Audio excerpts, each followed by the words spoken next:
Aleluia. A paz do Senhor, meus irmãos. Pode continuar de pé, por favor. Pode assentar no seu lugar. Glória a Deus. Antes de começar, antes de pregar, antes de ministrar, era para nós estarmos ainda presos no trânsito, né? Mas antes de pregar, eu preciso confessar meus pecados. Que eu cheguei aqui e não foi de forma lícita. É só isso que eu posso dizer. Mas cheguei. Tá bom? Tem hora que a gente tem que fazer umas loucuras e pedir para uns anjos. Ô anjo, não é pecado quebrar umas regras, né? Acho que até os anjos quebrou regra hoje. E mais cá nós chegamos. Que bom estar aqui, pastora Sara, pastor Pedro, todos, que bênção, que maravilha.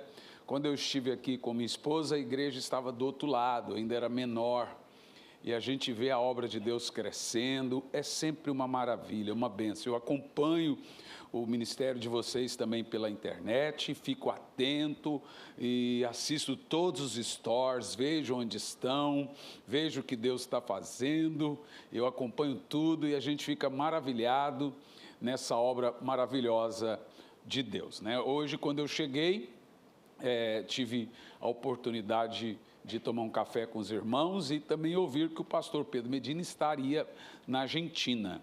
Eu não posso reclamar, porque eu deixei um pastor dos Estados Unidos lá pregando na minha igreja hoje. Então, eu nem falei nada, não é verdade? Mas é assim que funciona mesmo. Irmãos, antes de pregar, eu queria pedir um pouquinho da sua atenção e, singelamente, a sua licença do seu tempo. Eu, com 19 anos de idade, eu não sabia ler e não sabia escrever. A minha mãe foi embora quando eu tinha 9 anos, ela não voltou nunca mais. Então, a gente ficou assim, 3 meses numa casa, 4 meses noutra, e eu não concluí o ensino fundamental até os 19. Me casei com 19 anos. E minha esposa e eu fizemos um compromisso com Deus que a gente nunca iria cobrar para pregar. E a gente foi firme nesse compromisso. No início, quando você não é conhecido, é fácil você cumprir esse compromisso, porque se você cobrar, ninguém já te leva mesmo, né? Mas a coisa foi ficando complicada, que a gente já não recebia ofertas, a gente não cobrava para pregar, mas começou a ter dívidas. Eu olhei para minha esposa e falei assim, olha, isso não está funcionando. Ela falou, o quê? Esse negócio aí de não cobrar não está funcionando. A gente está com dívida, se Deus não quer que a gente cobra, Ele não quer também que a gente fique com dívida. Mas eu sei o que eu vou fazer. Eu vou vender tendas. Ela falou, o quê? Vou vender tendas. Ela, o que você está falando, amor? Eu falei, amor, isso aí é uma linguagem figurada. Eu estou citando o apóstolo Paulo, que quando os irmãos da igreja em Corinto se eximiram de dar o seu ordenado, que ele reclama tanto, ele falou, tá bom, não tem problema, eu vou me virar. E ele ficou 16 anos vendendo tendas. E tem gente que pensa que isso foi uma maravilha. Na realidade, o apóstolo Paulo diz que ele fez isso para vergonha da igreja de Corinto, que era a única igreja que não sustentava seus pastores. E Paulo ainda diz, vocês dão salário até para falso profeta, e só eu e Barnabé que não recebemos. Então, para quem usa isso aí, é bom ler o resto do texto. E aí, a minha esposa falou, tá bom, eu entendi o que você quer dizer. Que tipo de tenda você vai vender? Eu olhei para ela e disse, livros. Ela falou, de quem? Eu falei, meu. Ela riu igual você. E ela disse assim, meu amor, você não sabe ler, você não sabe escrever. Como é que você vai vender livro? Falei, pois eu vou aprender. E eu mesmo vou escrever meus livros. No outro dia, do lado de casa tinha um SESI. Fui lá e me matriculei. E em 3 dias, de manhã, de tarde e de noite, eu concluí o fundamental. 3 dias, de manhã, de tarde e de noite. Aí eu cheguei para ela e falei assim, e ela não sabia, eu fiz sem ela saber. Está aqui, ó, agora posso escrever meus livros. Está satisfeita? Ela falou, agora sim. E com 35 eu tinha feito as 2 faculdades e me tornei professor de uma. Hoje nós temos aí milhares de alunos no nosso Instituto de Teologia e são 22 livros e a maioria deles em português, em inglês e em espanhol, de um goiano matuto que falava zóis, unhas, orelha.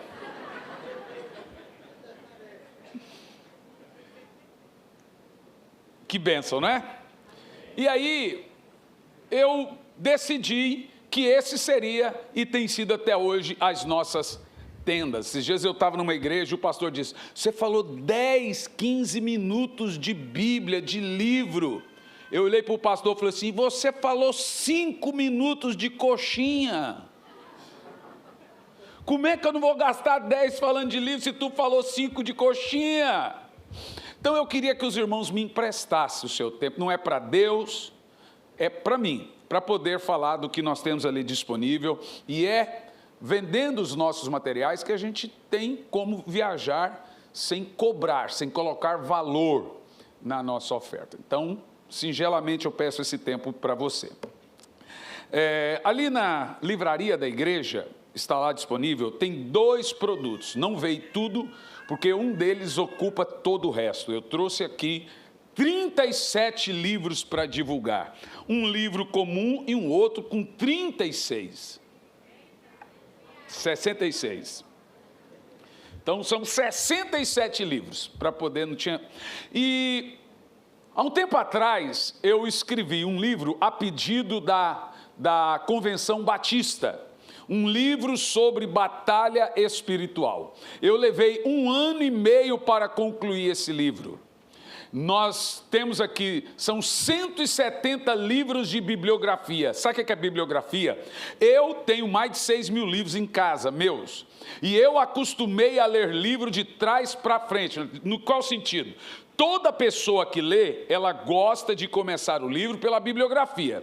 A hora que eu leio a bibliografia do livro, dependendo da bibliografia, eu não leio o livro.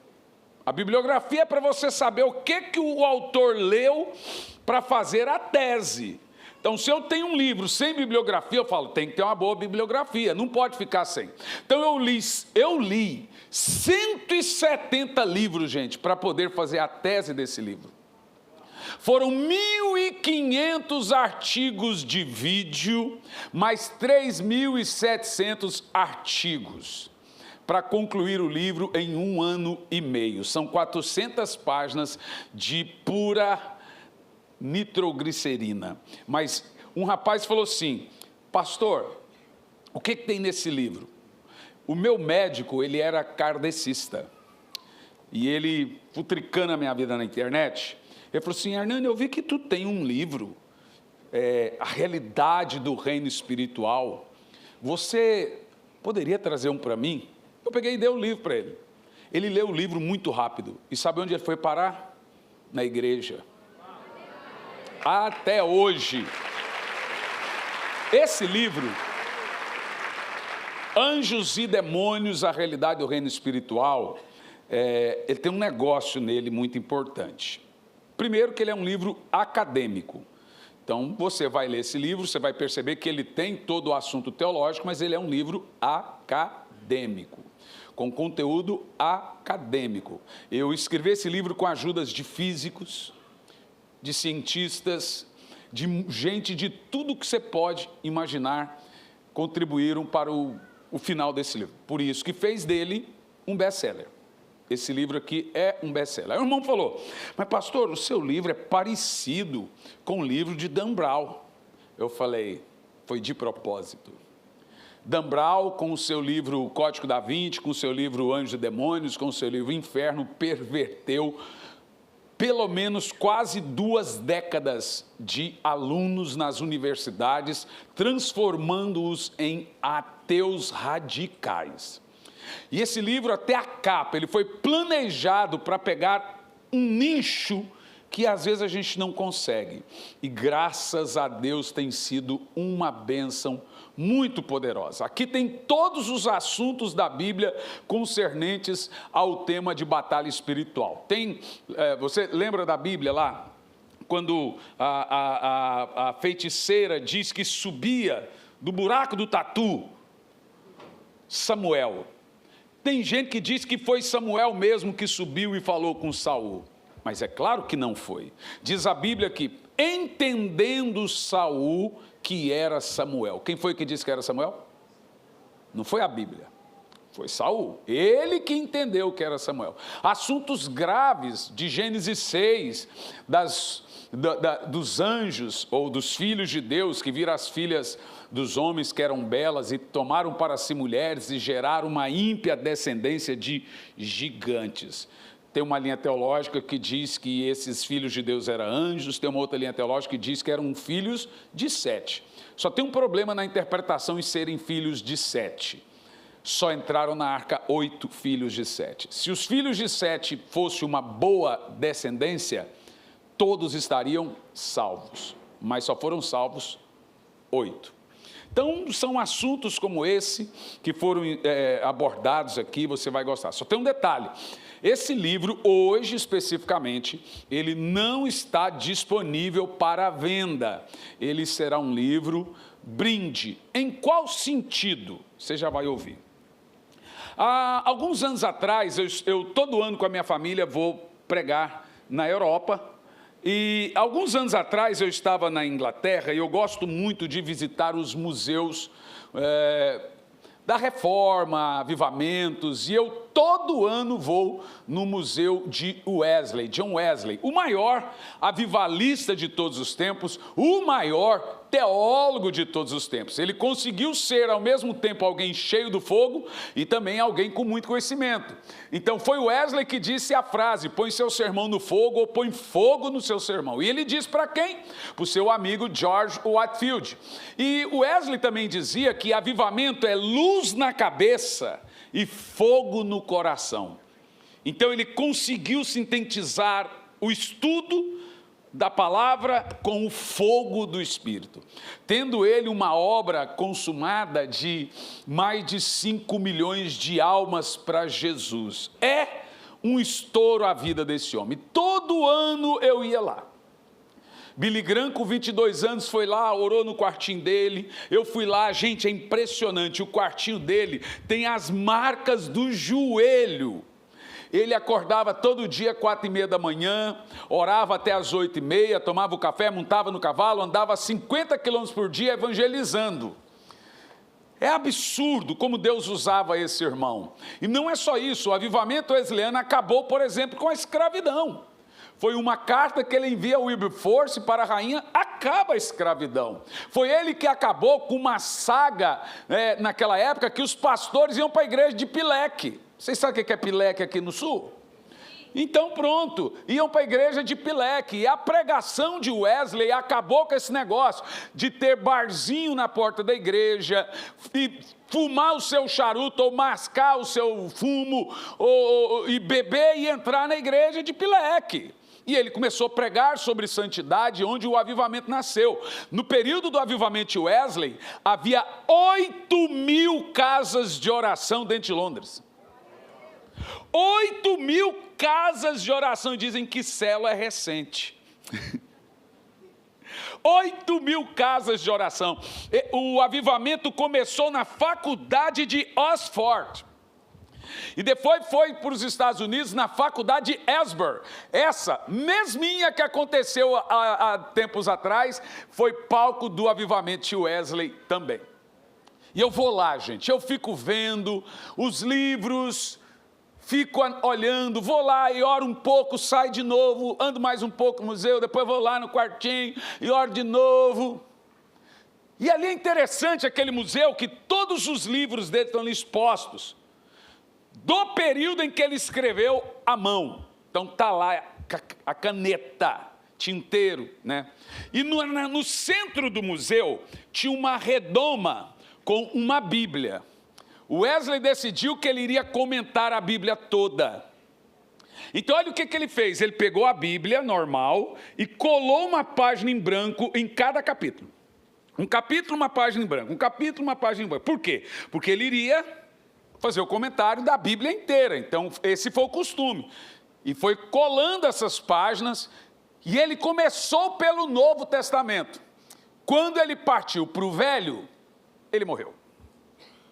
Ou seja, essa Bíblia comentada nunca foi para a mão das pessoas.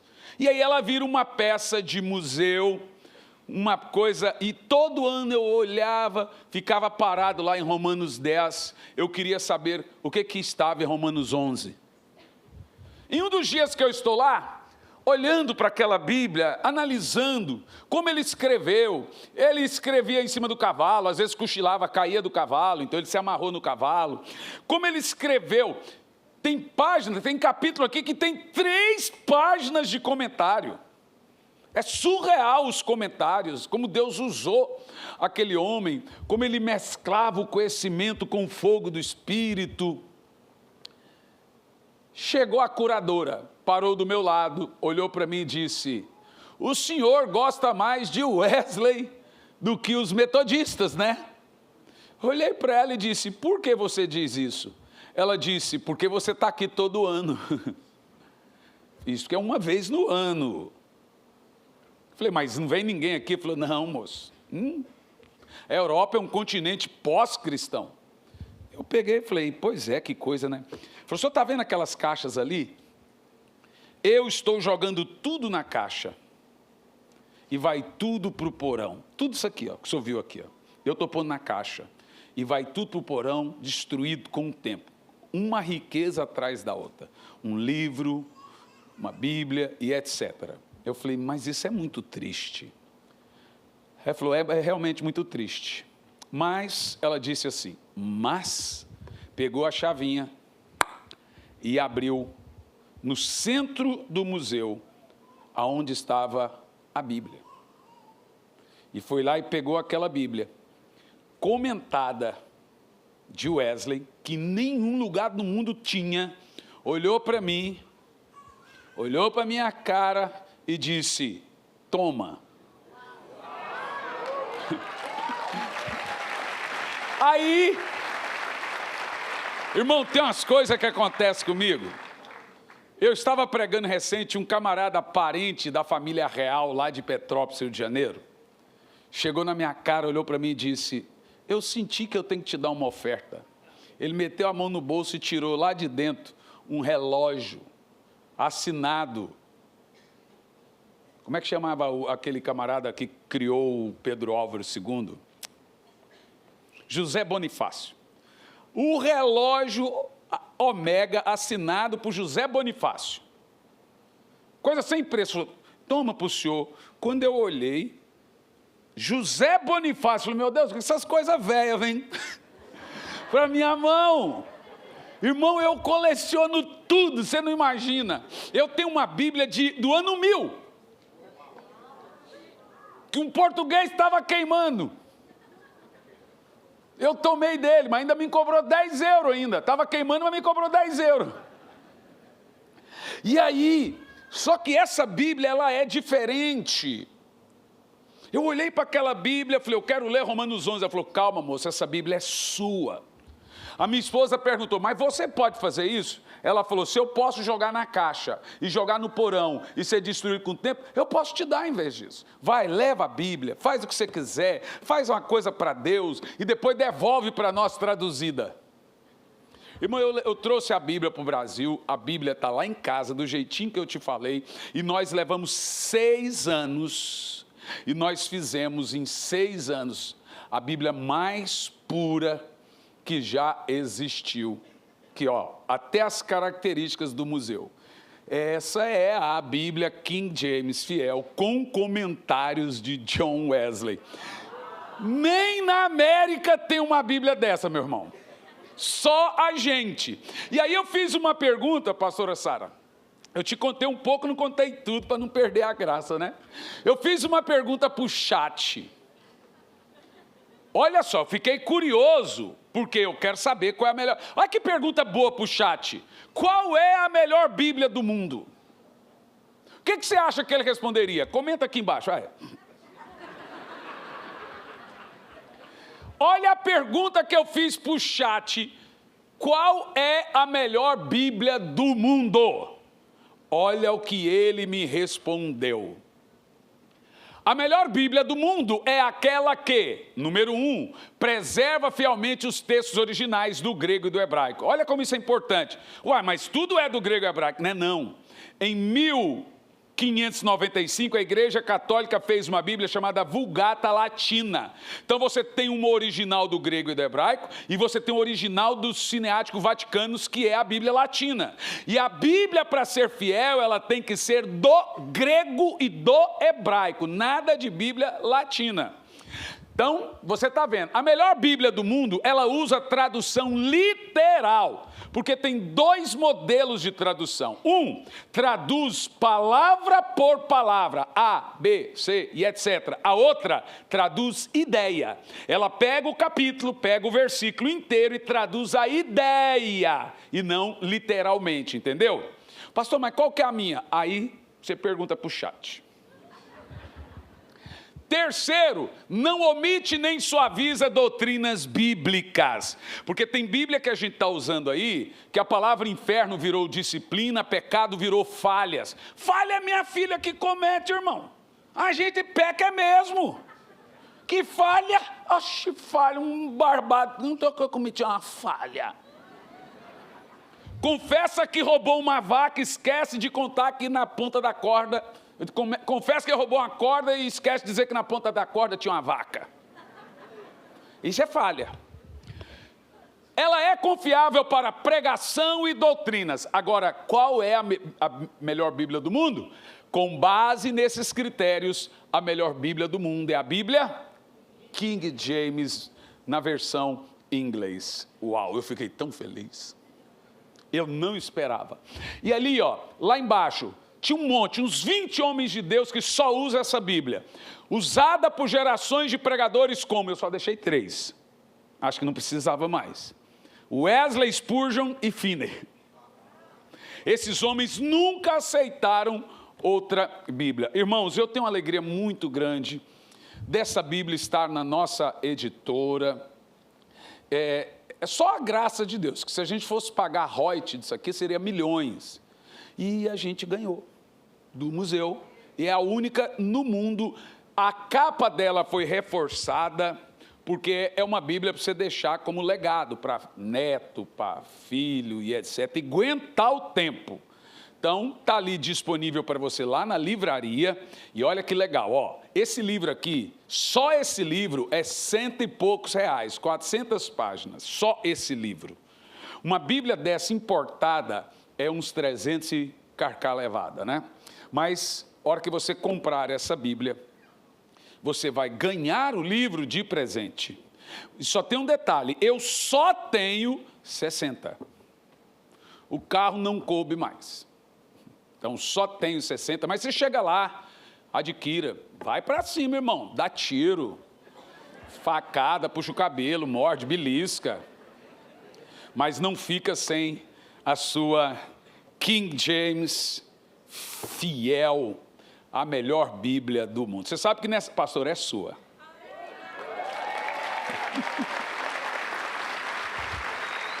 Depois talvez troca pela marrom, que é mais, a marrom é mais... Pode puxar o cabelo dela aí, ó.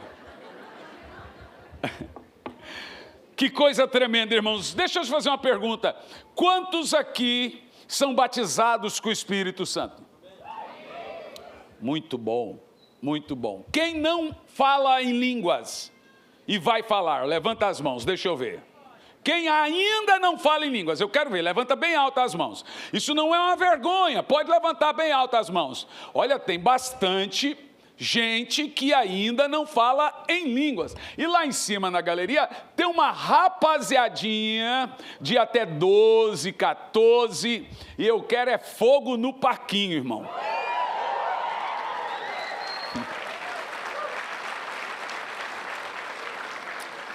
elas, essa rapaziadinha ali, levantou as mãos, que quer receber o Espírito Santo, quer falar em línguas, mas você sabe por que isso é importante?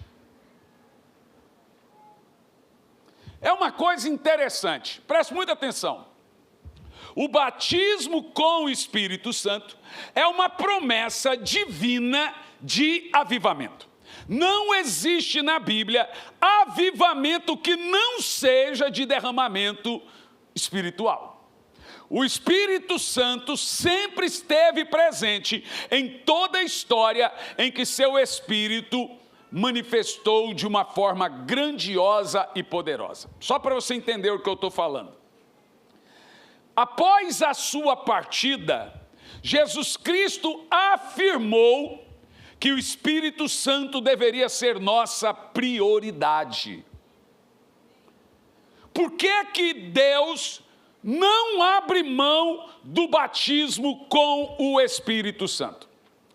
Existem alguns problemas para lidarmos relacionado a isso. Problema número 1, há um número muito grande de crentes hoje que passaram a crer que eles são batizados com o Espírito Santo, mas não falam em línguas.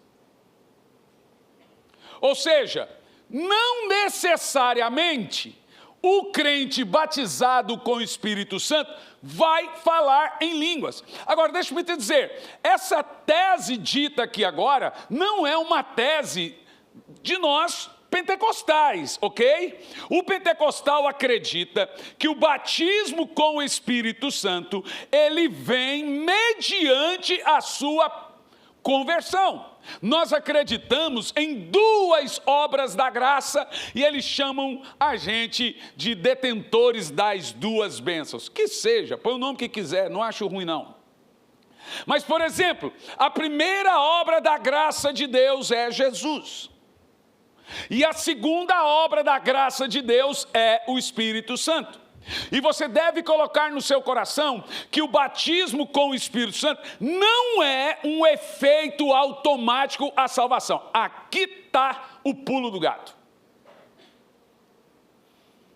É ensinado, e a gente passou a ver isso, que toda pessoa que recebe Jesus, automaticamente, ela é batizada com o Espírito Santo. E o povo está acreditando nisso aí. Só que isso não é verdade, meus irmãos. E eu quero ter um tempo com você hoje para a gente fazer uma pregação / estudo, para entendermos o que é esse batismo com o Espírito Santo e por que esse batismo com o Espírito Santo não é automático. Porque vamos lá, se você crê que batismo com o Espírito Santo é automático a salvação, você não vai buscar o batismo com o Espírito Santo. Você crê que tem. E eles dizem, calma irmão, você é batizado com o Espírito Santo, você só não fala em línguas. Aí surge outra pergunta. Então, o Senhor está dizendo que o batismo com o Espírito Santo não está descolado às línguas? Sim, eu estou afirmando a você que na Bíblia não há movimentação do Espírito Santo, chamado de batismo com o Espírito Santo, que não tenha vindo com as línguas estranhas. Não existe. Só para você ter uma ideia, o batismo com o Espírito Santo registrado no Novo Testamento, ele tem 4 registros. Ele tem o registro de Jerusalém, em Atos 2. Ele tem o registro de Samaria, em Atos 8. Ele tem o registro de Jope, em Atos 10. E ele tem o registro de Éfeso, em Atos 19. E das 4 vezes que o Espírito Santo desceu, uma foi com Paulo e 3 com Pedro. Das 4 vezes que o Espírito Santo desceu, não teve uma só vez que não tenha as línguas citadas e mencionadas. Em outras palavras, se Deus não abre mão das línguas como evidência do batismo com o Espírito Santo, o que Ele quer com essas línguas? Por que todo crente deve orar em línguas? Deixa eu te falar, eu vim aqui, eu quero que você goste de mim, mas não vim aqui para isso, concorda? Eu quero que você fique meu amigo, mas não estou aqui para isso, estou aqui para pregar. O que eu estou querendo dizer com isso? Você não é obrigado a ir com a minha cara se eu não lhe convencer dentro da palavra de Deus. O que eu quero é que você esqueça que eu sou gente boa, que você esqueça tudo isso e que você foque no que nós vamos ver agora na Bíblia Sagrada. Em outras palavras, eu apelo para a sua honestidade intelectual, ao ponto de dizer, não, está na Bíblia, meu gosto não vale mais nada. Estamos certos? E aí eu quero mostrar para você que na Bíblia não existe batismo com o Espírito Santo sem as evidências das línguas estranhas. Alguns dizem, mas esse batismo com o Espírito Santo ele está restrito ao Novo Testamento? Não. Olha que interessante. O Velho Testamento registra batismo com o Espírito Santo, gente. E é em larga escala, junto com a evidência de línguas e profecias. Oxe, agora eu quero ver, ó. Agora eu estou querendo saber, pastor. Outra coisa, o Velho Testamento, ele não só registra o batismo com o Espírito Santo em larga escala, com a evidência das línguas, como ele também, presta atenção, profetiza no futuro o Espírito Santo sendo derramado, com línguas estranhas e profecias. Quem é o profeta que faz essa profecia? Profeta Isaías. Eu vou ler para você 2 textos do Velho Testamento, vou procurar ser o mais rápido possível, para a gente ter bastante tempo ministrando o batismo com o Espírito Santo. Quem não é batizado com o Espírito Santo será. Quem é batizado será renovado. Em Números, no capítulo 11, no versículo 24, cadê onde é que estão os irmãos da tela? Os midianitas estão ali, da Mídia. Não fica bravo, midianita eram os parentes de Moisés, irmãos. A esposa e todo mundo. Depois briga, mas qual parente que não briga, né? Presta atenção, deixa-me te contar essa história. O povo de Israel foi a Moisés murmurar e reclamar que só comia pão, maná. E aquilo lá no Goiás usa o termo assim, ó, taiando o sangue. É quando o sangue vai ficando grosso, né? Taiando, você vai ficando... E Moisés já não estava aguentando mais. Moisés vai em Deus e fala, não aguento mais esse povo. Eu quero minhas contas. Eu quero 13º, férias, eu quero tudo. Deus olhou para Moisés e falou assim, quantos são lá? Moisés disse, 600 mil. 600 mil homens reclamando que só comia pão. Você sabe o que Deus falou? Tá bom, Moisés.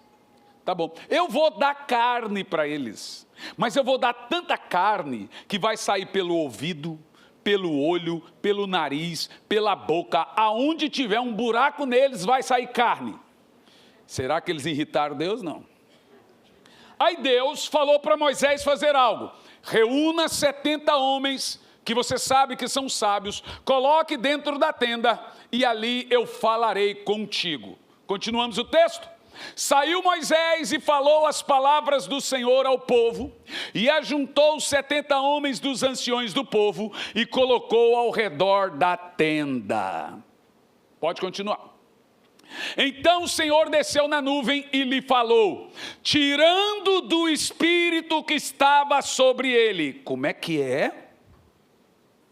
Tirando. De novo. Tirando do espírito que estava sobre ele, colocou sobre os 70. Qual é o nome disso? Tem um nome bíblico. Impartation. Transferência de unção. Você pode dizer que não gosta, mas você não pode dizer que não é bíblico. O que nós temos na Bíblia é exatamente isso. Moisés, eu vou tirar do dom de sabedoria que está sobre você, do dom de liderança que está sobre você, e vou transferir, vou colocar sobre os 70. E aconteceu que quando o Espírito repousou sobre eles, profetizaram e depois, nunca mais. Presta atenção no que eu vou te dizer. A diferença do batismo com o Espírito Santo do Velho Testamento para o batismo com o Espírito Santo do Novo Testamento é uma coisa muito prática.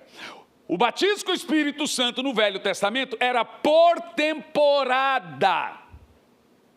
Bezalel foi batizado com o Espírito Santo para fazer o quê? Confeccionar todas as coisas do tabernáculo, fazer os 6 altares existentes, 2 deles de bronze, 4 deles de ouro maciço, fazer os linhos, os pequenos fios de ouro para colocar entre o linho, e Bezalel fez isso, e o desenho que ele confeccionou, talhando o ouro, só usado pelo Espírito Santo. Então, o Espírito Santo veio sobre Bezalel. Quando ele termina tudo, o Espírito Santo saiu. Sansão recebia esse Espírito. Quando terminava a sua missão, que era de guerra, o Espírito Santo saía.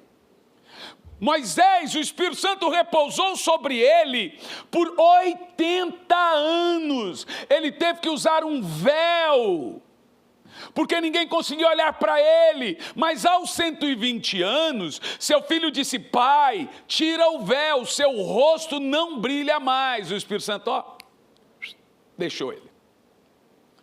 Então o Espírito Santo batizava, vinha no Velho Testamento por temporada, sob profetas. Então, o profeta Samuel nos mostra isso. Na hora da profecia, o Espírito da profecia, que é o Espírito Santo, batiza ele lança a palavra profética e depois o Espírito sai.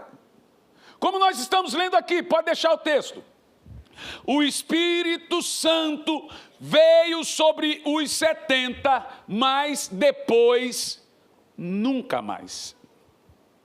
Por isso que no Novo Testamento, João 14:16, rogarei ao Pai, e Ele vos dará outro Consolador, para que fique convosco para sempre.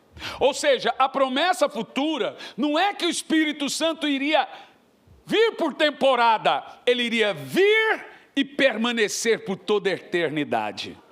Quando você chegar no céu, você estará batizado com o Espírito Santo. Daqui 2 bilhões de anos, você continuará batizado com o Espírito Santo. Então, nós temos aqui, depois nunca mais. Agora, observe esse texto, presta atenção, pode ir. Porém, no arraial, ficaram 2 homens. Isso aqui é interessantíssimo. O nome de um era Eldade, do outro Medade. Repousou sobre eles o Espírito Santo. Eles estavam entre os inscritos, mas não saíram lá para a tenda. E eles fizeram o quê? Então vamos analisar. Haviam 600 homens fora mulher e criança. Tinha mais de 2 milhões de pessoas. O termo para profetizar do Velho Testamento é o mesmo termo para o Novo Testamento. Eles não profetizaram igual Moisés, igual Arão. O termo profetizar ali é o termo para agir em espírito de profecia. É o que a Bíblia fala que nós fazemos quando oramos em línguas. Quando você está orando em línguas, você está enchendo o ambiente de profecia. E a prova que todo mundo está profetizando é que se tiver um com dom, sabe o que todo mundo está falando. Chamado a interpretação. Toda língua é um dom de profecia. Se não for interpretado, fica com ele, edificando só ele. E ali diz que esses 2 rapazes, Eldade e Meldade, ficaram no meio do arraial, no meio de 2 milhões de pessoas. E ali no meio de 2 milhões de pessoas, virou uma coisa poderosíssima. O que aconteceu? Continua. Então correu um moço. Esse moço, toda igreja tem esse moço. Esse moço que tem fofoca disfarçado de zelo. Só na Bíblia que tem, aqui não tem isso não. Não existe. Esse moço que viu o povo, a multidão inteira batizada com o Espírito Santo. Só homens, 600 mil homens só no profetizando. Um barulho que se ouvia de longe. Correu em Moisés. Olha lá, sempre tem um tradicional atrapalhando a vida do pentecostal. E esse irmão correu em Moisés e diz assim, ó, ele disse, Eldade e Medade profetizam no arraial. O que você acha que Moisés fez? Comenta aí. Você acha que Moisés pegou ar pelos o que o moço estava falando? Não. Você acha que ele caiu na pilha? Olha o espírito de sabedoria no servo do Senhor. Prossegue. Josué, filho de Num, servidor de Moisés, um dos seus jovens escolhidos, respondeu e disse, Moisés, meu senhor, proíbe-lhe. Josué pegou ar. Ele agora chegou para Moisés e disse, Moisés, cala esses malucos. Esses camaradas estão queimando seu filme. Eles estão lá no arraial. Veja, o espírito desceu na tenda. E Eldade e Medade não estava dentro da tenda. E lá no meio das milhões de pessoas, o espírito desceu e todos estavam com o espírito de profecia. E aí Josué, muito inexperiente, pensa que o rapaz está preocupado e com zelo, ele pega ar e diz, Moisés, manda esses meninos calar a boca. E o que você acha que Moisés fez? Vamos ver? Continua. Porém Moisés lhe disse, ai distraído, vai. Tens tu ciúmes por mim? Quem dera todo o povo do Senhor fosse profeta. Aqui Moisés profetiza o derramar futuro. E que o Senhor colocasse em cada um o seu espírito. Aqui você tem a clareza que foi uma coisa temporária, mas o servo do Senhor, o profeta, que vai no futuro e no passado, ele começa a perceber que esse derramamento do Espírito Santo seria uma prioridade para Deus através de Cristo. Eu sou de uma época que a gente ia para o retiro e voltava contando quantos foram batizados com o Espírito Santo. Eu sou de uma época que você ia batizar o povo nas águas, os irmãos jejuavam, mas para quê? Porque eles não queriam só ser batizados nas águas, eles também queriam ser batizados com o Espírito Santo na hora do batismo nas águas. O que mudou? A ênfase. Eu tenho amigos meus que já me falam que não ministram mais Espírito Santo, batismo com o Espírito Santo, ou etc., em cultos oficiais da igreja. Qual o motivo? Tem gente que vem na igreja, não é batizado com o Espírito Santo, vê muita gente batizada com o Espírito Santo, fica amargurado. Ai, pastor, eu não vou nesse culto porque me entristece. Isso é orgulho. Tem uma irmã que levou a prima dela na igreja, pela primeira vez no culto, a prima dela aceitou Jesus e foi batizada com o Espírito Santo, no mesmo culto. Ela foi embora para casa. E eu recebo uma mensagem lá por 11 e tal. Minha prima foi batizada com o Espírito Santo. E eu, glória! Ela escreve, decepcionada.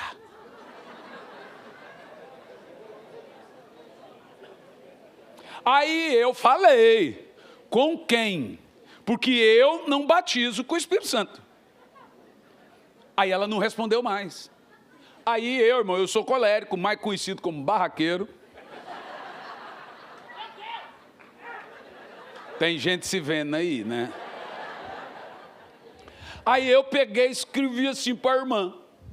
Falei assim, irmã, sabe por que você não recebe o batismo com o Espírito Santo? Ela falou, 30 anos na igreja e não consigo ser batizado com o Espírito Santo. Falei, sabe por quê? Por causa desse coraçãozinho peludo. Esse coraçãozinho ceboso que você tem. Falei, quem em sã consciência fica amargurado com o ser mais gentil da Bíblia? Você já viu ira do Cordeiro? Já. Você já viu ira de Deus? Já. Você já viu ira do Espírito? Porque está aí um atributo que o Espírito Santo não possui. Ira, raiva. Ele é todo amor, todo singelo, todo cuidado. E tem gente que fala, eu não vou à igreja porque eu estou magoado. É com o Espírito Santo que você está dizendo. E isso é muito triste. Qual é o coração de uma pessoa que não é batizada com o Espírito Santo? Humildade. Não fui hoje, mas vai ser amanhã, e vai ser amanhã. Você tem que mostrar um interesse. O profeta Isaías 44, versículo 3, ele afirma que tem que haver um desespero da pessoa. Ele fala que a terra seca tem que estar desesperada pela chuva. E assim, quem não é batizado com o Espírito Santo tem que estar desesperado pelo Espírito Santo. No entanto, a Bíblia também afirma que receber o Espírito Santo é mais fácil do que um presente, um brinquedo do Pai. Olha o que Jesus diz: vós que sois maus pais, sabeis dar coisas boas aos vossos filhos, quanto mais o vosso Pai que está no céu não lhe dará o Espírito Santo a todo que pede. Jesus está dizendo que é fácil, é desejar, é querer, é colocar isso como desespero. Eu estava pregando na Colômbia e eu gritava: desespero, desespero, desespero. E depois vieram: pastor, por que o senhor fica falando desespero? Porque essa é a linguagem da Bíblia.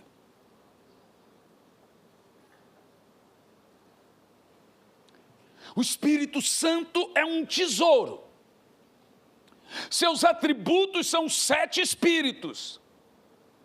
Sua vida é derramada na nossa vida, e eu não entro em desespero por ele? Prefiro ficar magoado, chateado, porque eu não consigo, porque para mim não vai. Então está na hora de chegar e falar: Senhor, até aqui eu fui muito arrogante com o Senhor. Essa amargura que eu sinto é orgulho e arrogância. Eu me humilho e o Senhor me batiza a hora que o Senhor quiser. Vai ser batizado rapidinho. Derramar o seu coração diante de Deus. Agora, eu vou até pedir para os irmãos da tela, se eles tiverem uma Bíblia ARA, e junto com a ACF, para mim vai ser muito bom, para a gente fazer um negócio aqui interessante.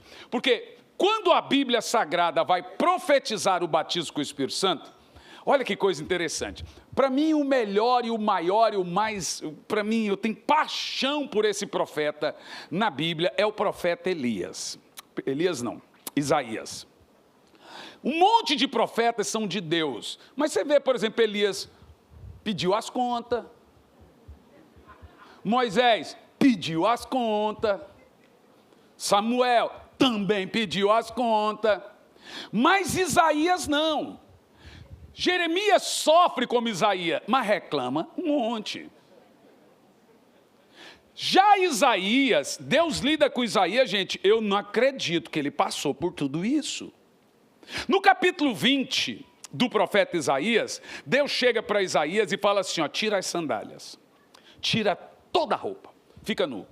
Por 3 anos você não vai aparar a barba, nem as unhas, nem as pontas do cabelo, e não vai vestir roupa por 3 anos. Até aí tudo bem, estou dentro de casa. E durante 3 anos você vai andar pelas ruas da nação, pregando desse jeito. Você não sabia disso, né? O que Deus queria? Que a figura de Isaías, completamente nu, barbudo, com a unha grande, pregasse como um escravo, para dizer ao povo que assim eles iriam para a Babilônia, para o exílio. Ele não precisava falar nada, é só andar. O povo nem olhava de medo desse santo homem de Deus. O profeta Isaías é o único profeta na Bíblia que profetiza todas as fases proféticas da Bíblia. Ele profetiza Cristo, milênio, volta de Jesus, profetiza tudo que você imagina. Ele também profetiza retorno de Cristo, nascimento de Cristo, criação de Cristo, e ele profetiza batismo com o Espírito Santo. Ele profetiza em um texto bem parecido com o texto de Joel: derramarei água sobre os sedentos, Isaías 44, 3, e torrentes de água sobre a terra seca. Derramarei do meu espírito sobre tua descendência, e da minha bênção sobre os seus filhos. Bem parecido com o texto de Joel. Mas em Isaías 28, no versículo 11, você vai ver um texto comigo surreal. Porque nesse texto, o profeta Isaías não só profetiza o batismo com o Espírito Santo, como ele profetiza a evidência que muita gente tenta ignorar, ou dizer, não, língua estranha não tem tanta importância. Vamos ver se não tem. Pode pôr Isaías 28, no versículo... Isso, olha aí que legal. Ele pôs os dois textos. Esses meninos são bons. São muito bons. Gostei demais. Presta atenção, vou ler os dois textos. Na CF, Almeida Corrigida Fiel, assim por lábios gaguejantes. Na outra está assim, ó. Assim por lábios gaguejantes e por língua estranha falará o Senhor esse povo. Você nunca viu esse texto, né? Deixa eu te contar esse texto. Põe uma Bíblia moderna, eu não gosto muito não, mas vou usar. N alguma coisa. Eu não lembro o resto. Olha lá. 28:11. Não, essa daí não é NVI não. Olha só, não deixa esse texto para o povo ver a diferença de um texto bíblico para o outro. Nesse texto é assim, o Senhor terá de falar ao seu povo por meio de opressores. Você não leu a Bíblia, é baseado em fatos reais. Tira essa e põe NVI nessa aqui, ó. Nessa desse lado. Pronto, olha como muda. O texto está falando de derramamento do Espírito Santo, batismo com o Espírito Santo e língua estranha. Uma outra versão pegou e falou que é inimigo de Deus, lábios opressores. Olha como diz o texto aqui. Por lábios gaguejantes e o outro por lábios trôpegos. O que a gente empreende? Primeiro, não é gagueira, não é língua, é isso aqui, ó, maxilar. O texto está dizendo ou trôpegos, que é, ou gaguejante. John Wesley saiu de Londres e foi visitar os famosos morávios na Bavária, na Alemanha. E haviam 100.000 pessoas morando na fazenda de Zinzeldorf. E esse povo, os morávios, oraram 24/7 durante 100 anos. Por isso que todos os avivamentos acontecem nesse período. Não é coincidência. 100.000 pessoas orando 24/7 durante 100 anos. Wesley então vai andar lá nas ruas da Bavária e ele passa do lado assim de um crente, o crente está trabalhando e assim, orando em língua. Aí Wesley escreve, os barqueiros eram gagos, os garçons eram gagos, os meninos na escola eram gagos, o pessoal trabalhava gaguejando.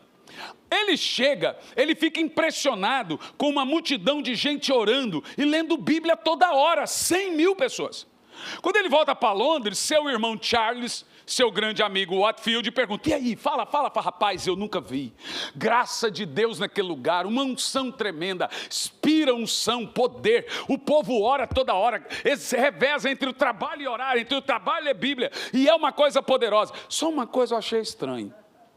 Todo mundo era gago.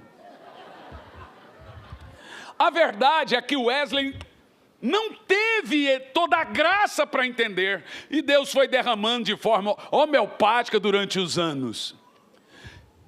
E aí, eu estava lendo esse texto, e eu me lembrei dessa história de Wesley. Olha o que diz o texto, lá no futuro, por lábios gaguejantes ou trôpegos, e por língua estranha, falará o Senhor ao seu povo. Olha para mim aqui, presta atenção nisso. Vou te dizer o que são esses lábios trôpegos. Você vai se lembrar. Quando nós somos batizados com o Espírito Santo, acontecem 3 coisas. Número 1, quebrantamento, um choro incontrolável. Irmão, eu já recebi e-mail, já tive que responder no Ministério Público por várias vezes. Para responder por que as crianças estão chorando daquele jeito. Que mal que eu estou fazendo para as crianças. E não sei se você me acompanha na internet, eu mostro e elas gritam. Criança de 5, de 4, que passam 4, 5 dias orando em língua, aí os pais dizem, pastor, minha filha vai ficar bem. Vai, minha filha, toma seu gadenazinho, toma e fica quietinha. Criança que fica uma semana orando em línguas, e esse espírito aqui, ó, esse é o som do lábio trôpego ou gaguejante. A maioria de vocês, quando receberam o Espírito Santo, soltou essa pérola. É mais ou menos assim, ó. Aí, ó, já se entregou. Essa menina tem cara que ora a língua estranha dos anos 60. Você sabe como é que é a língua estranha dos anos 60? Endecovas. Endenévias.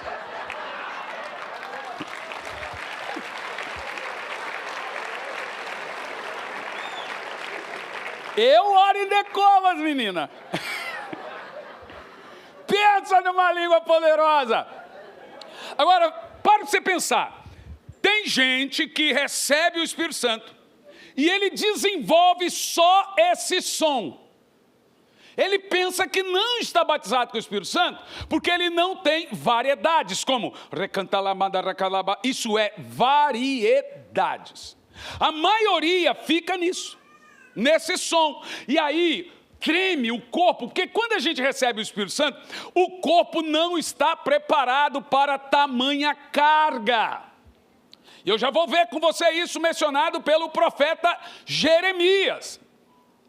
Jeremias, ele precisava ser carregado quando o Espírito Santo vinha sobre ele. Porque o corpo dele tremia inteiro e ele ficava preocupado, porque ele parecia um bêbado. Agora, olha o som.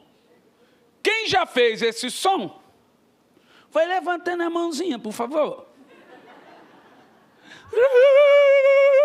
Vai lá, deixa eu ver. É, a maioria, irmão, a maioria.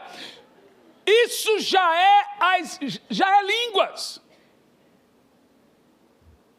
E pode ser que Deus lhe dê variedade ou não. Mas se você já emite esse som, essa tremedeira no maxilar, você já está batizado com esse dom. Só nessa brincadeira, de cada 10 que pensava que não era batizado, 9 descobriu agora que é.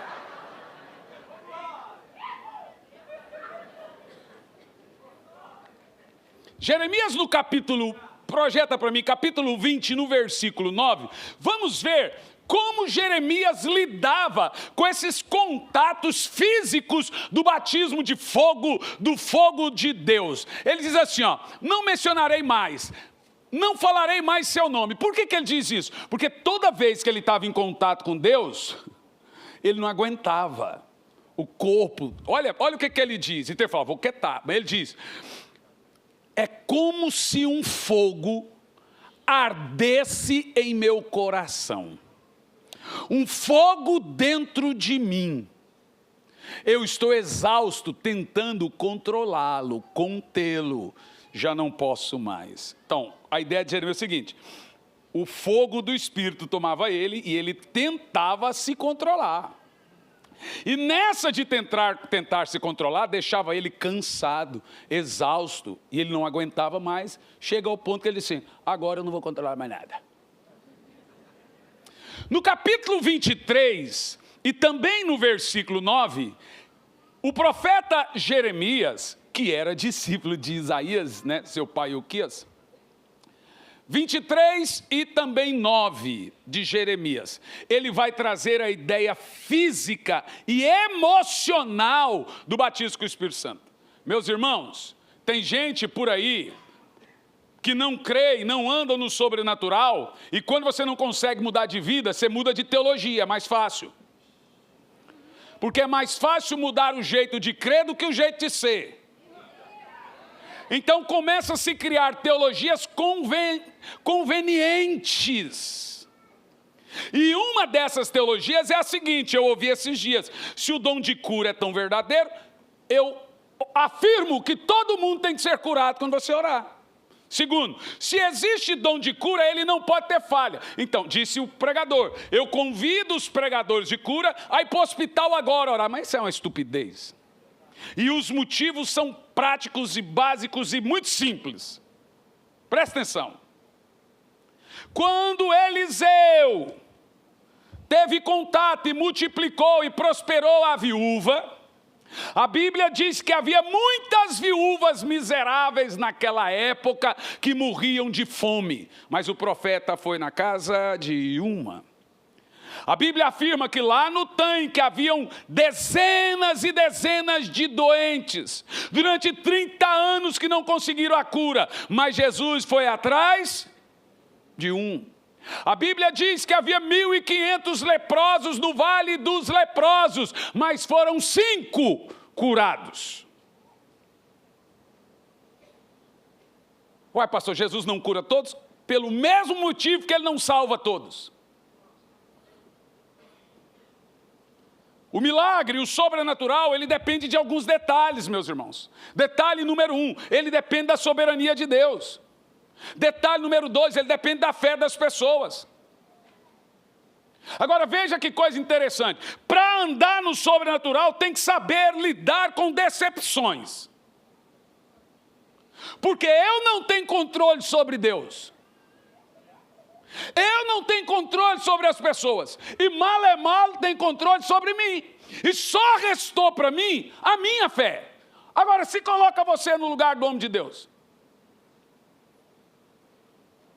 Mas as pessoas querem obrigar a gente a curar, a batizar com o Espírito Santo, todo mundo, até os que não têm fé. Mas esse argumento é de ateu. E infelizmente eu ouço da boca de pregadores. Então o argumento é, se isso é batismo com o Espírito Santo, todo crente na igreja tem que ser batizado com o Espírito Santo. Isso é verdade? Deveria. Por que não são?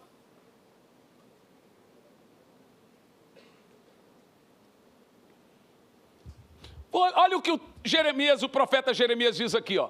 Quanto aos profetas, o meu coração está quebrantado dentro de mim. Isso aqui é emoção, ou eu estou errado? Esse quebrantamento é o parceiro número 1 do batismo com o Espírito Santo. É aquele choro santo e ungido. É aquele choro que quando ele começa, ele unge a atmosfera. Ele torna sacro tudo que está à sua volta. É difícil, porque um dos primeiros sintomas que o Espírito Santo está em stand-by na vida de algum irmão é que ele tem olhos secos. Quem está cheio do Espírito não aguenta a sua presença. Diz o texto bíblico, o meu coração está quebrantado. De tristeza, de angústia, de amargura? Não. Todos os meus ossos tremem. Sou como homem embriagado, como homem vencido pelo vinho, por causa do Senhor e de suas palavras. O que o profeta está dizendo é o seguinte, vamos juntar o texto de Jeremias com o texto de Isaías. O que vira? O que você acha? Vamos pegar o texto dos lábios trôpegos, com o texto de Jeremias tremendo o corpo inteirinho. Que Jeremias diz, o meu corpo inteiro está tremendo. Você já fez essa pataquada no culto? Esse mico. Irmão, um dia eu estava num culto com a minha esposa, primeira anista do seminário, e aí eu fui num culto de avivamento, era um pastor internacional, da sua terra, da Espanha. E aí, o pregador lá pregando, e eu cheguei, e o povo começou com essa ladainha. Aí você olhava para um, eles faziam assim. Eu olhei para minha esposa e falei assim, para que essa gritaria toda? Deus não é surdo. Ela dizia, mas também não é um velho gagá, que não pode ouvir uns gritinhos. Falei, mas para quê? Olha lá, olha aquela lá, se contorcendo todos. Para que isso? E ela olhava para mim e deu aquela cotovela. Para de criticar. Vai lá para fora. Agora eu quero ver tudo. Vou ficar olhando. Deu ali uns 5 minutos, o pregador espanhol olhou eu lá atrás e disse: você? Olha aqui. É você, tem ninguém atrás de você. Vem. Eu falei para ela assim, esse cara quer se fazer em cima de mim. Ele vai dar rabo de arraia, helicóptero do avesso, vai cuspir, vai babar, vai empurrar. E ele vai passar uma vergonha agora. Porque pensa num goiano criado na roça, brabo. Pois eu vou.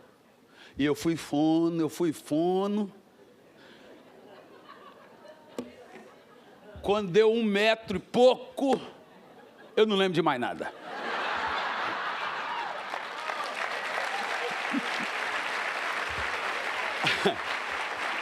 Aí, estou eu lá deitado, porque, irmão, é interessante, você que já teve essa experiência com o Espírito Santo, você sabe que você está ali, mas você também sabe que você não está ali. É uma coisa esquisita, o corpo está, não está. Vocês viram aquela menina que foi batizada com o Espírito Santo na Olimpíada? Ela torceu, na ginástica, ela torceu o pé, sentou. Quando ela sentou, ela levantou a mão e começou... E eu fui... Aí a Globo falou assim, faz leitura labial. Mas nem o labial e o bial faria, gente. O mundo inteiro vendo a menina no labachúria, a menina, que coisa linda. E aí, eu estou ali no chão, não sei o que está acontecendo. Eu abri o olho, quando eu abri, minha esposa está assim. Falei, me ajuda. Quando eu levantei, eu falei para ela, só me diga uma coisa, jura para mim, só uma coisa. O quê? Por favor, só isso que eu quero saber. O quê? Que eu não estava endemoniado. O meu medo era que eu tivesse quebrado tudo. Só isso que eu não queria dizer. Tá doido, pô? Tá doido? Eu no chão ali, todo mundo à volta. Já imagina.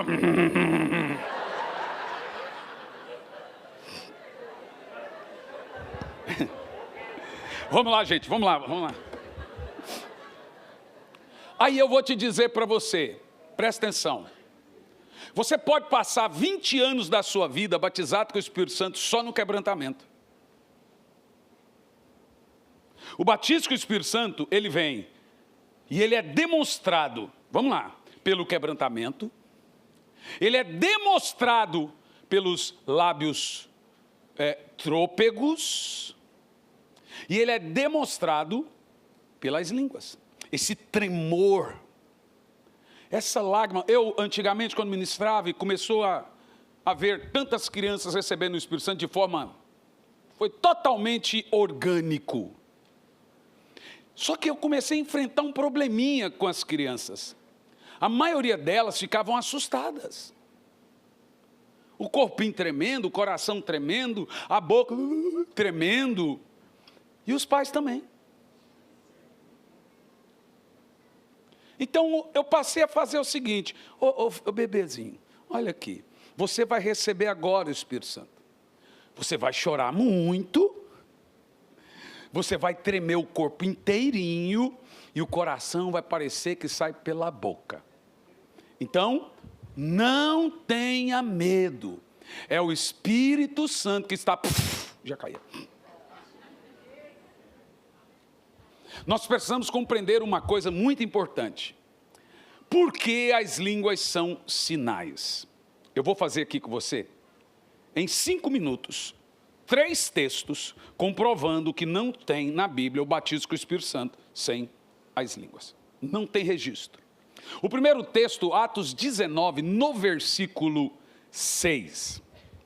É a história de Paulo em Éfeso, em que mais de 300 mil pessoas recebem um avivamento, né? Isso diante do templo de Diana, um templo de 120 anos, 6 andares de templo, e a cidade inteira vem ao Senhor por causa desse movimento. Paulo está no Areópago de 25 mil pessoas, isso é um teatro a céu aberto, na Grécia. E diz assim, e impondo-lhes Paulo as mãos, veio sobre eles o... E qual é a prova que veio o Espírito Santo? E viu o mesmo padrão de números que nós lemos? De números, viu só? Então, em um dos primeiros textos, ou o primeiro texto que nós lemos, afirma que o batismo com o Espírito Santo não está descolado das línguas. Texto número 2, Atos 10, 44.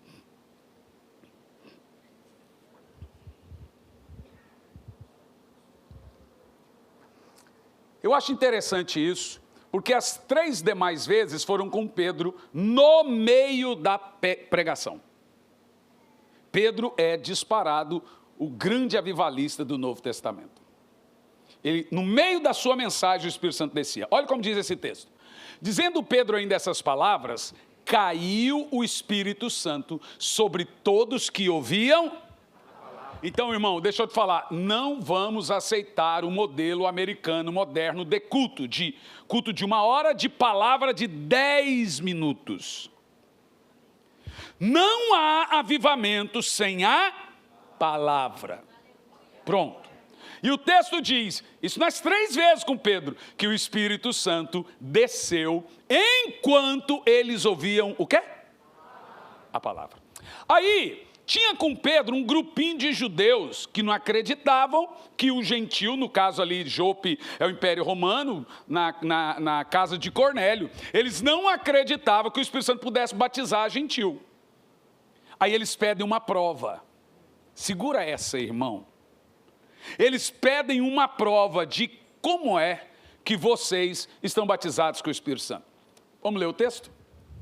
Pode continuar. Os fiéis que eram da circuncisão, todos que vieram com Pedro, maravilhavam-se de que o dom do Espírito Santo se derramasse também sobre os gentios. Qual que é a prova? A prova, para todo mundo ouvir. Porque...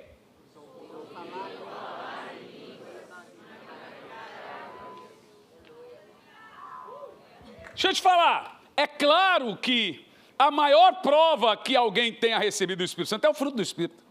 Santidade e caráter, é óbvio. Mas você imagina o seguinte, você acaba de receber o Espírito Santo e um amigo seu não crente, ou até crente, pergunta, você tem o Espírito Santo? Eu tenho. Qual a prova? Você vai lá e diga para ele, é que agora eu sou santo. Isso não é uma prova plausível para um ímpio. Por isso que a Bíblia diz que as línguas são sinais para os que não creem. O que fez a multidão correr no Areópago de Jerusalém? Eles ouviam um barulho impetuoso de línguas. Não importa se eles vão crer, é um sinal. É um sinal de maravilha e de poder. E já já você vai descobrir por quê. O fruto do Espírito, o dom de Deus, ele é um sinal interno. As línguas, sinal externo. Você, crente, não precisa desse sinal para saber que o irmão está batizado com o Espírito Santo. Mas a família dele precisa. É isso que a Bíblia Sagrada nos induz. Atos 2 e 4. Por mais uma vez, nós vamos ver, deixa eu te falar, a exegese, a hermenêutica, me ensina que se você não tiver de 2 a 3 textos conferentes, você não pode ensinar uma teologia. Olha o que diz esse texto. Todos foram cheios do Espírito Santo. E o que mais? Conforme o Espírito Santo lhes desce. Aí surge a seguinte pergunta. Pastor, entendi, mas eu tenho umas dúvidas. Dúvida número 1. Tem pregador que afirma que esse dom de língua veio só em Jerusalém, porque não tinham idiomas. Haviam lá em Jerusalém 17 nações, 11 idiomas. E aí eles falaram idiomas. Não, eles nunca falaram idiomas. Entendeu-se idiomas, mas não falava idiomas. Eu estava pregando no Peru, menininha de 4 anos parou do meu lado, em cima do púlpito, e começou, e foi falando. E eu fiquei quieto. Mas eu comecei a ficar preocupado, porque ninguém subiu para interpretar. Mas eu também não queria parar a garotinha. 4 anos, gente. E eu comecei a orar para Deus, pôr alguém para interpretar. Senão não ia servir de nada. Aí levantou um russo enorme, parou aqui na frente, levanta uma peruana e diz, meu marido quer aceitar Jesus. Aí eu olhei e disse, ele entendeu o que eu preguei? Ela disse, nada. Falei, mas como é que ele quer aceitar Jesus? Ela disse, porque tudo que você pregou, essa menina está falando em russo com ele.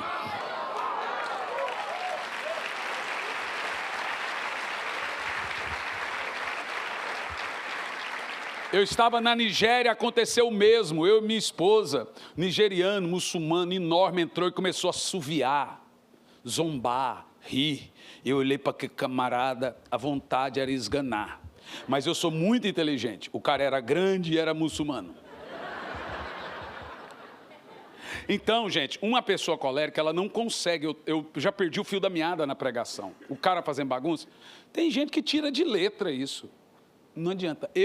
Minha nora deleta todos os comentários na internet. Quando eu vou ler, é só elogio. Não leio nada de ruim. Ela vai lá, 3 vezes por dia, ela vai rapando tudo. Que coisa boa, não? Colérico não pode ler comentário. Desgraça a alma dele todinha.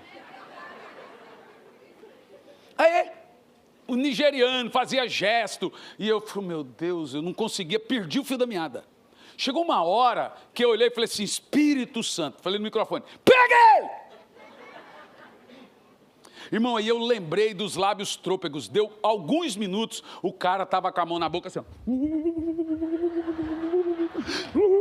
E eu falei, agora está me tirando.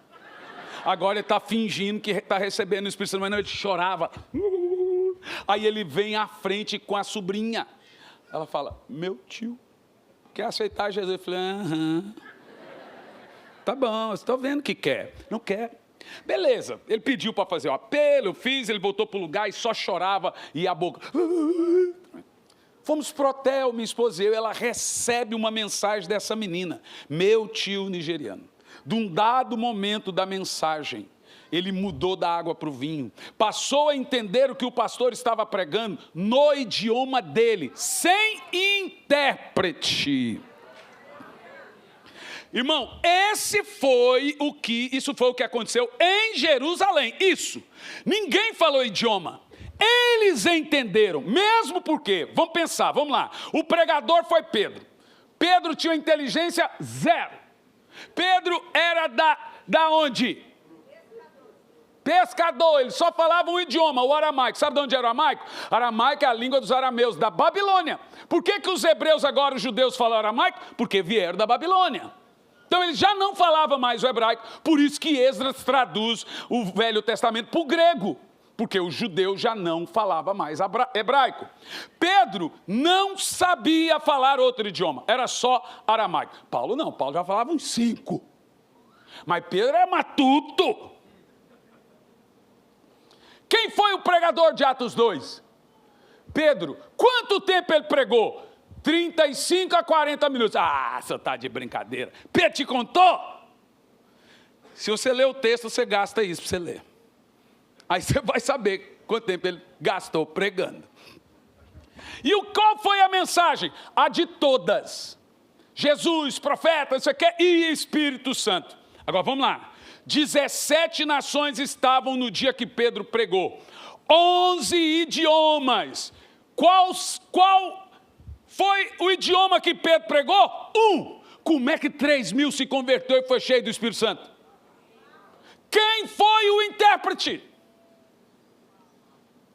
Irmão, sem esse dom, nós não chegaríamos até aqui.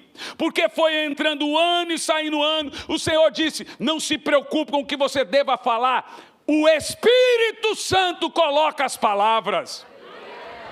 Por que eu prego e digo, quando você vai orar em língua, ora alto, porque em Atos 2 foi alto, em Atos 8 foi alto, em Atos 10 foi alto, para quê?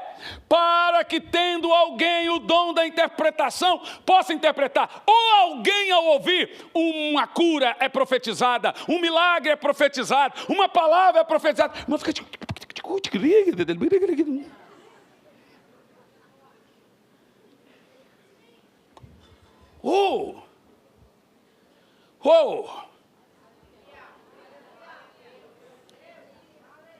Agora, me fazem a seguinte pergunta. Me prova então, porque aquilo aconteceu naquela época. Me prova um apóstolo depois de Atos 2, orando em línguas. Olha, eu não gosto muito do que eles falam, mas a pergunta é boa. Eles querem provar para nós que Atos 2 foi providencial por causa do tanto de nações ali reunidas. Mas será que a gente tem na Bíblia um servo do Senhor falando em línguas muito tempo depois? O que você acha? 1 de Paulo aos Coríntios, no capítulo 14, no versículo 18. Eu não estou apenas lhe dando uma instrução, estou lhe dando arma de defesa. Olha lá o Paulo. Quem lembra de Paulo? Onde Paulo nasceu? Tarso. Onde é que ficava Tarso? Tarso ficava na Cilícia. Teve algumas ocupações. Na época de Paulo, a ocupação era grega. Então, Paulo nasce lá. Então, Paulo, ele tinha cidadania judaica, por causa do seu sangue. Ele tinha cidadania romana, por ter comprado. E ele era grego. Paulo falava 5 idiomas. Significa que podemos pegar esse texto aqui e usar ele para texto idiomático. Paulo está dizendo, dou graças a Deus porque eu falo mais em línguas do que todos vocês. A gente pode falar que Paulo está querendo dizer que ele fala mais idiomas do que os outros? Pode. Porque Paulo falava vários idiomas. Mas então por que a gente não fala? Só por um simples motivo. Para você entender um texto, você só vai entendê-lo em seu contexto. E a melhor maneira de você entender um texto que você está lendo um capítulo é começá-lo do início e entender qual é o assunto do texto. A partir do assunto do texto, você sabe do que se trata. Então vamos lá, Paulo está dizendo, eu falo mais em línguas do que todos vós. Essas línguas são idiomas ou é dom espiritual? Como é que nós vamos saber a verdade? É simples. Versículo 1, 1 Coríntios 14, versículo 1. Vamos ver o assunto. Segui o amor e procurai com zelo os... Opa, o capítulo é do quê?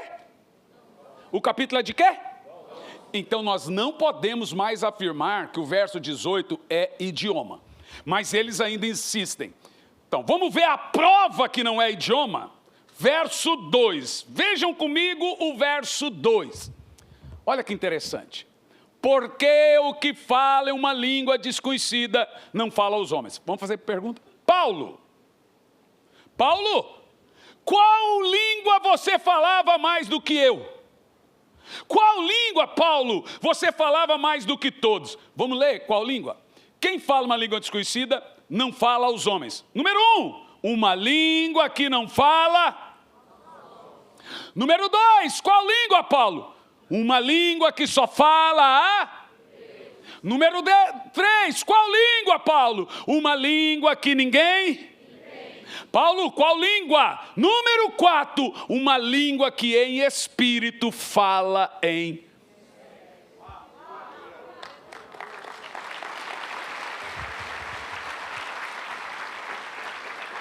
Então, o versículo 2, ele é inquestionável. Junto com o verso 14, é uma bomba.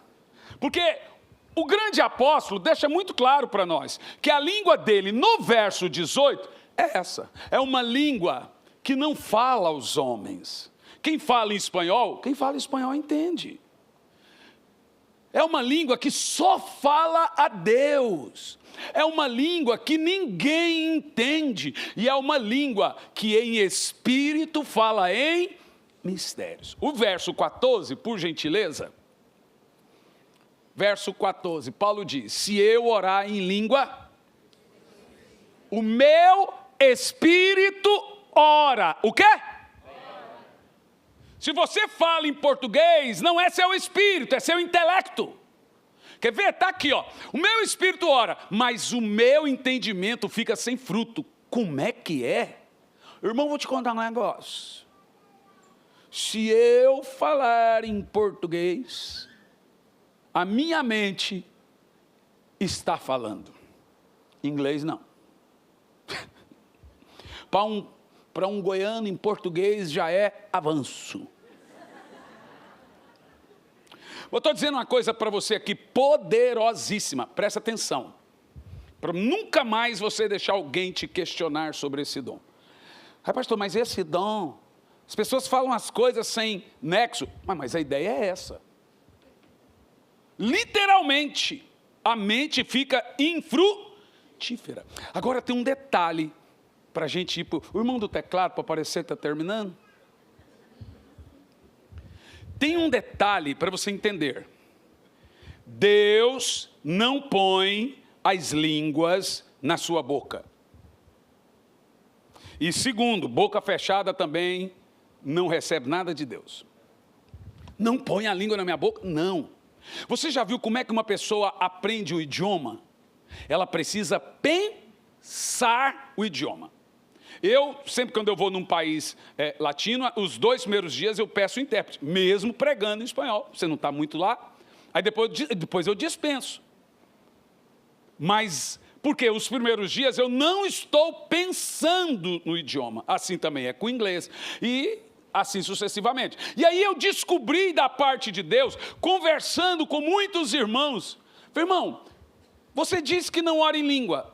Pastor, eu não sou batizado com o Espírito Santo. Mas na hora que está toda a coisa lá, na sua mente não vem uma língua? Vem. Experimenta da próxima vez, pegar essa língua que está aqui e falar. Porque o que o diabo quer? Arrancá-la da sua boca. Sabe por quê? Porque ele não quer que esse mistério de Deus seja revelado ao seu coração. Existem 2 sabotadores na sua vida, o diabo e você mesmo. Então essa língua é mistério até para a gente. O que você precisa fazer? Vamos lá. Todo mundo aqui que ainda não fala em línguas, que não é batizado com o Espírito Santo, o Espírito Santo vai colocar ela bem aqui, ó. Você vai pensar ela. A hora que ele põe aqui, ele está lhe ensinando. É língua, precisa aprender. Não é nada mítico. Vem na boca. Não. É aqui. Comigo foi assim. Todo mundo. A hora que ela aparecer aqui, você deve falar.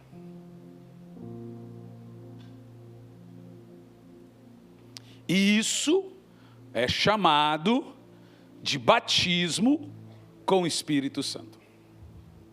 E ele deve ser seguido de um desejo muito grande para recebê-lo. Eu consigo olhar daqui e ver o Espírito Santo dentro de pessoas. Eu estou vendo uma taça gigante com óleo quente. Muito quente.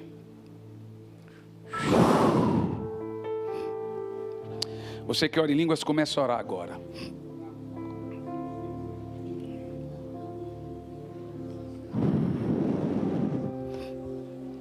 O segredo do batismo com o Espírito Santo é tratar o Espírito Santo bem. Trata ele bem.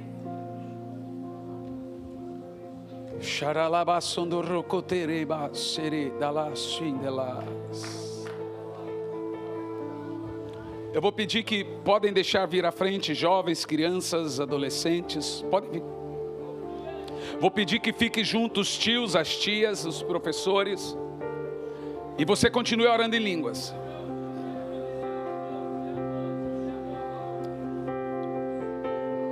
Pastor, por que o senhor dá prioridade para eles? Eu queria dar prioridade a todos. Como eu não consigo, eu dou prioridade a eles.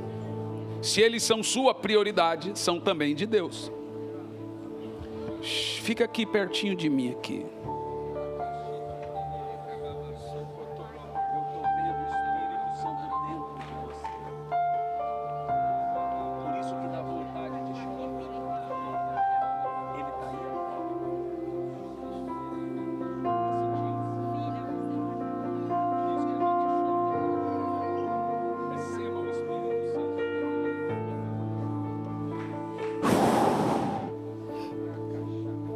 Oh, o Espírito Santo já está batizando aqui.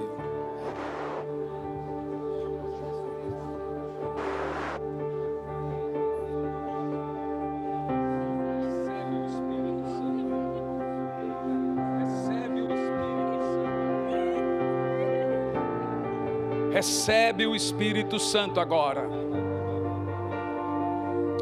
O Espírito Santo está batizando agora. Ora em línguas, igreja.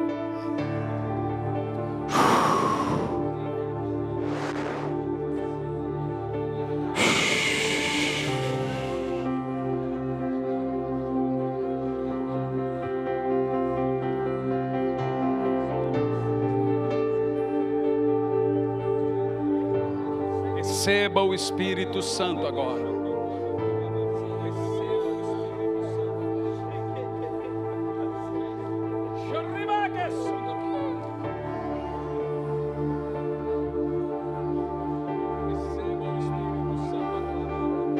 Receba o Espírito Santo agora.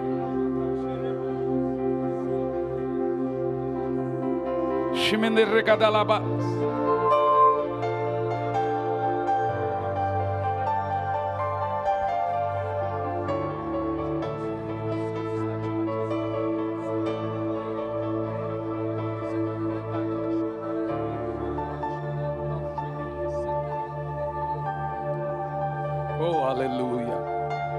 Oh, Espírito Santo. Isso, recebe o Espírito Santo.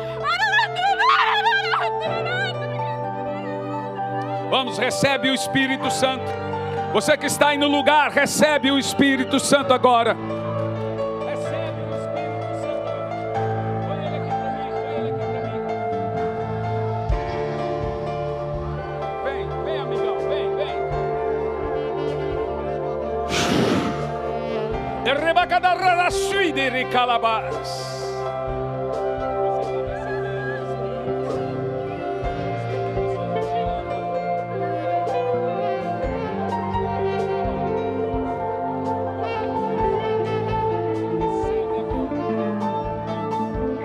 Recebe o Espírito Santo.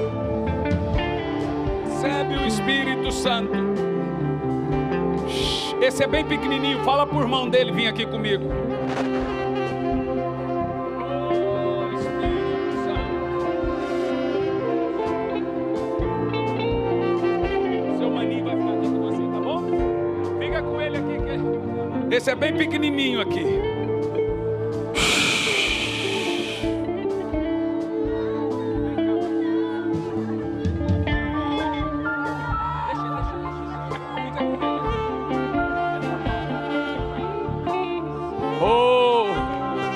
Levanta a sua mão. Todos aqueles que oram em línguas, esse é o momento de orar em línguas forte. O Espírito Santo está batizando agora.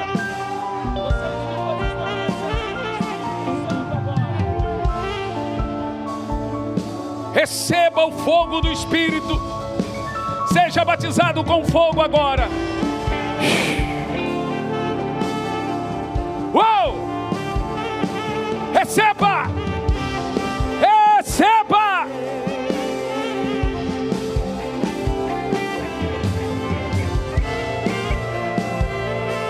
O Espírito Santo começa a batizar. Começa a batizar. Há dons espirituais sendo entregues aqui agora. Vem aqui.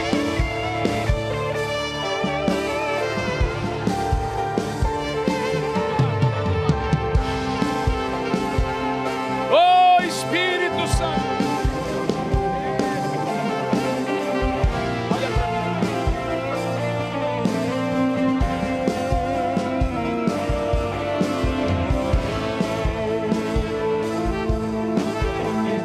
Receba o fogo do Espírito agora. Che. Errebaba.